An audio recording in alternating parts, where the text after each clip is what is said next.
It may just be that aliens have been on this earth longer than humans, or they came down to earth to help us evolve as a civilization, and these real-life ancient paintings might just prove this. From a painting of aliens watching the crucifixion of Jesus to paintings of UFOs found in ancient caves. Let's talk about this and more only in today's video. Top 10 signs of alien life found in ancient paintings. Starting off this countdown, we have the Barrier Canyon pictographs. Located in the southwest, the Barrier Canyon is a remote area in Utah. There you will find amazing pictographs that date back to thousands of years ago. Here's the thing, people are like, bro, those pictures look an awful lot like aliens. Most of the figures displayed there are quite odd. They are around 8 feet tall and shaped like a human, but have no arms, legs, ears, or noses. They do, however, have big alien-like eyes. Some have been drawn with free-floating eyes, or wings, or with serpents around their hands or above their heads.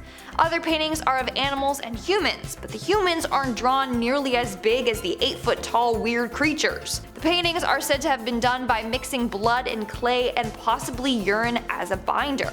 Upon analyzing them, they found hair from a paintbrush that dates back to 6750 BCE, meaning maybe people back then were in contact with these humanoid alien type creatures. I mean, they would have had to had a big impact on their life in order for them to have been painted. Moving on at number 9, we have the rock paintings. For years, archaeologists in Sharma, India have been baffled by these weird ancient rock paintings. The paintings are around 10,000 years old and they look like they depict aliens and UFOs. Archaeologist Junior Back said, and I quote, "The findings suggest that humans in prehistoric times may have seen or imagined beings from other planets." Some of the paintings show these weird alien-shaped figures with massive heads, whereas other drawings are of what appears to be UFO spaceships. In other pictures, these weird humanoid figures are wearing what appears to be spacesuits. In fact, locals in the village would worship the paintings and tell great stories about small people coming down from the sky in round-shaped flying objects,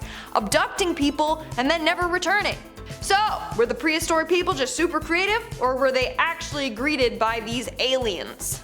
Moving on to number 8, we have Saint Wolfgang and the Devil. This painting was created in the 15th century by famous German Renaissance painter Michael Pacher. It was painted based on the legend about Saint Wolfgang tricking the devil into building a church. So yes, that green guy with the weird face on his ass is supposed to be the devil. But people are like, really? That's an alien. I mean, yes, I admit that this creature doesn't look like a traditional devil, but over the years the devil has been depicted in a number of different forms, including something like this. But no, a number of people strongly believe that it's not the devil he was in contact with, but it was aliens instead, and apparently aliens have faces on their bums. Moving on at number 7, we have the crucifixion of Jesus. Okay, this one is wild, buckle your seatbelts. So take a look at this painting from 1350. It was created by an unknown artist for the Decani Monastery. The artist signed his name Serge, but there's no historical records of anyone with such name. So right off the bat, people are like, okay, so who created this piece? Especially because in the top right and left hand corners of the piece there are 2 UFOs with passengers inside. In the right corner, the pilot in the UFO seems to be looking all the way back at the craft behind him. Now I don't know about you, but no normal human being can do that with their neck unless they're an alien or an owl. On top of it all, this work would have had to been approved on the detail or else the whole piece would have been repainted. So someone saw this and was like, yep, that's accurate, looks good, meaning aliens were present during Jesus' crucifixion. Also, they didn't have spacecrafts back then, or any flying things, but those 2 people are certainly flying in something, alright, so what's the deal? Well, one explanation is that those 2 UFO things are supposed to represent the sun and the moon, or 2 divine beings watching over, but a lot of people are just like, no, they're aliens. In our 6th spot today we have the Madonna. Painted in the late 1400s, this is a beautiful painting of the Madonna with infant Jesus and St. John. But if you look in the background, there appears to be a weird spacecraft floating in the sky. In fact, it is emitting beams of light, and the man in the back with the dog is looking up at it with his mouth open like, what the heck is this? Like, he's in awe of it. Even the dog is looking up at it like, what the hell is going on here? This craft looks a lot like a UFO. I mean, come on, there's even light rays coming out of it, so what else could it be? Again, people argue saying that maybe it's an angel or some sort of holy entity looking down on her. But there's no wings or a body of an angel, and this wasn't the typical way to portray angels, so it seems quite odd and out of place to say the least. We're now at our 5th and halfway mark with Leonardo da Vinci's paintings. A lot of people think that Leonardo da Vinci was in contact with aliens and was trying to tell us through hiding secret messages in his paintings. First off, people thought that Leo was way ahead of his time. Like, he was drawing pictures of helicopters in 1493 before it was even a thing.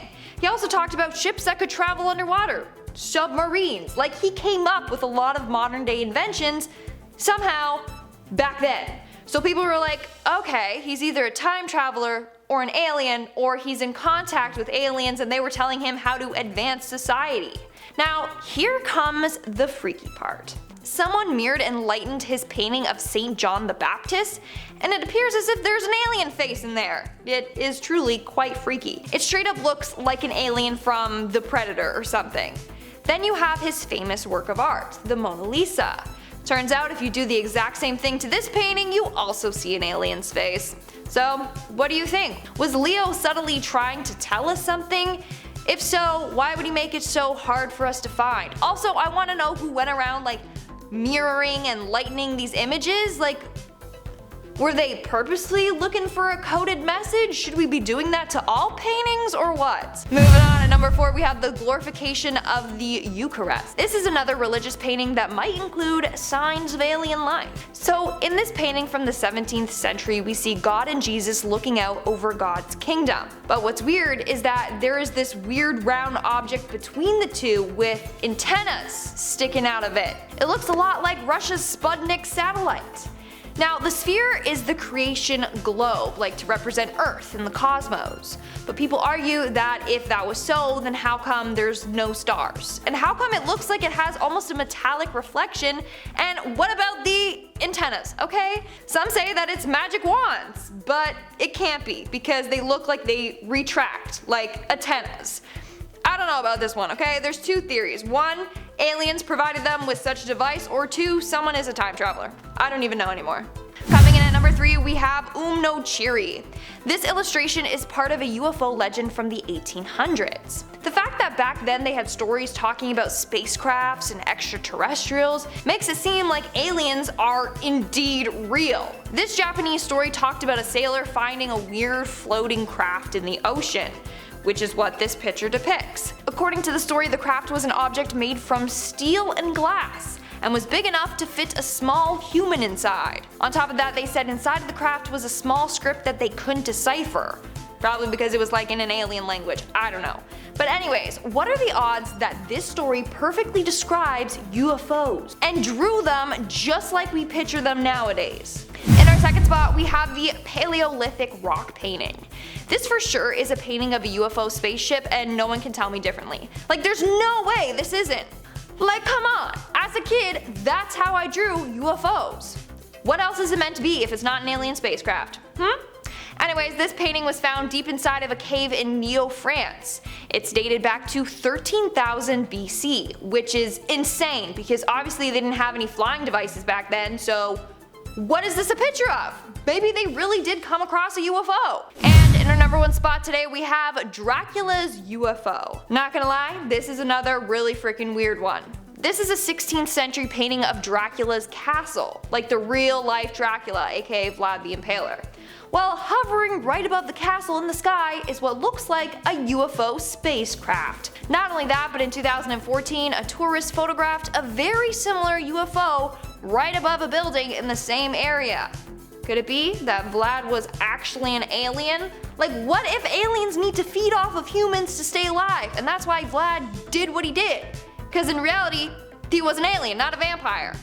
I don't know, man, this is all too weird. Alright guys, that's all for today's video. Let me know in the comments below which one of these paintings you found the creepiest or the most interesting. Honestly, they're all pretty interesting, I'm not gonna lie. Let me know what you think though. Do you believe in aliens? I don't know, let me know. And then speaking of comments, let's move on to our comment shout out portion. I'll be shouting out comments from the video Top 10 Disturbing Interviews with Evil People Part 5. Texas Mama commented, Lindsay really makes everything interesting. I just love this show. Thanks Texas Mama, love you. David Ponsigo commented, you are by far my favorite host. Aww. You enthusiasm. Your enthusiasm makes the videos so much better. Thanks so much David, I appreciate it. Even when I'm tired, I power through. And Ryan Kelly commented, what do evil chickens lay? Deviled eggs. Can we go back to when people were leaving me puns in the comments? Can we do that? Leave me riddles and puns and jokes please, and then I'll shout it out. Better do it. Better do it. Alright guys, that's all the comments I'm shouting out for today's video. Make sure to comment something down below for a chance to be featured in my next comment shout out. And as always, don't forget to give this video a big thumbs up and subscribe to Most Amazing Top 10 for more amazing videos. I've been your host, Lindsay Avon, and I'll see you when I see ya.